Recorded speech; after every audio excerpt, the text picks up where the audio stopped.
মতো যারা গরিব আছে তাদের পক্ষে এগুলো খুবই ভালো। ইয়ে আজকে কি জিনিস কিনেছি দেখাচ্ছি ডিল শেয়ার থেকে। ডিল শেয়ার থেকে কিনেছি জিনিস। আলু কোনো টাকা লাগেনি, পেঁয়াজ কোনো টাকা লাগেনি, শসা 1 টাকা। আর হ্যাঁ, ম্যাগিটা আছে বললে 12 পিস।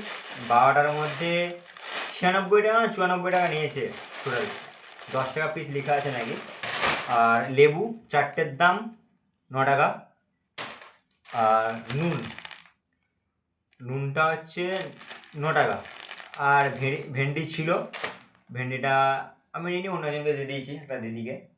যাই হোক, অসময়ের জেপ্টোর পরে যদি কিছু অসময়ের সঙ্গী হয়ে থাকে সেটা হচ্ছে ডিল শেয়ার। ভাই সেরা লেগেছে আমার, সেরা। আজকে কালকে দিয়েছিলাম অর্ডার, কিন্তু কিছু কারণের জন্য ক্যান্সেল করতে হয়েছিল। সত্যি প্রোডাক্টগুলো ভালো, জেপ্টো যেমন ভালো, ডিল শেয়ারও সেরকম ভালো। সত্যি এগুলো গরিব মানুষ, মানে আমার মতো যারা গরিব আছে তাদের পক্ষে এগুলো খুবই ভালো।